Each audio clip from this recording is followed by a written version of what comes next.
चांद पर चंद्रयान को गए 5 दिन का वक्त बीत चुका है। लैंडर और प्रज्ञान दोनों अपने अपने काम में जुटे हुए हैं। प्रज्ञान हर रोज चांद की सतह से नई नई जानकारियां भेज रहा है। ये वो जानकारियां हैं जिससे अब तक पूरी दुनिया अनजान थी। वजह भी साफ है। प्रज्ञान चांद के जिस दक्षिणी ध्रुव पर चहलकदमी कर रहा है, वहाँ इससे पहले दुनिया का कोई भी देश नहीं पहुँचा था।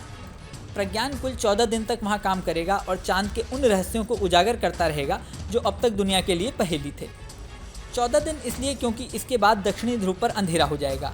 चूँकि लैंडर और रोवर दोनों सौर ऊर्जा से काम करते हैं, इसलिए अंधेरा होने के बाद वो निष्क्रिय हो जाएंगे। इस बीच चांद पर घूम रहे प्रज्ञान का एक खतरे से सामना हुआ है।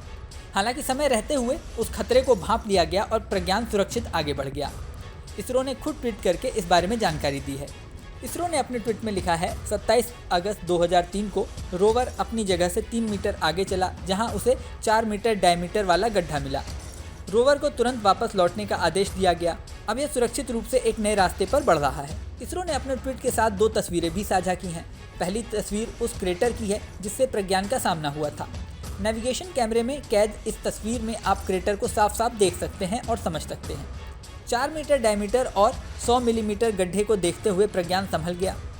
इसरो ने उसे तुरंत पीछे हटने का कमांड दिया। प्रज्ञान ने कमांड को समझा और तुरंत अपने पैर पीछे खींच लिए। इस तरह प्रज्ञान एक बड़े खतरे से बच गया। इसरो की साझा की गई दूसरी तस्वीर में चांद की सतह पर उस रास्ते को देखा जा सकता है जिससे प्रज्ञान आगे बढ़ा था और फिर गड्ढा देखकर वापस आया था। इस तस्वीर में चांद की सतह पर प्रज्ञान के पैरों के निशान साफ साफ दिख रहे हैं। बड़े गड्ढे से प्रज्ञान के बच निकलने के बाद इसरो के कंट्रोल रूम में बैठे वैज्ञानिकों ने राहत की सांस ली। प्रज्ञान रोवर पहली चुनौती से तो निपटने में कामयाब हो गया, लेकिन अगले 9 दिन प्रज्ञान के रास्ते में कई बड़ी चुनौतियां आएंगी।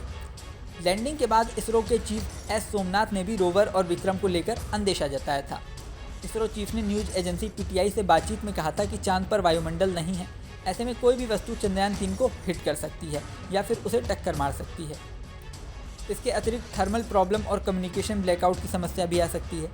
उन्होंने यह भी जाहिर किया था कि अगर कोई क्षुद्र ग्रह यानी एस्टेरॉयड या दूसरी बड़ी वस्तु तेज गति से चंद्रयान 3 से टकराती है तो लैंडर और रोवर दोनों खत्म हो जाएंगे।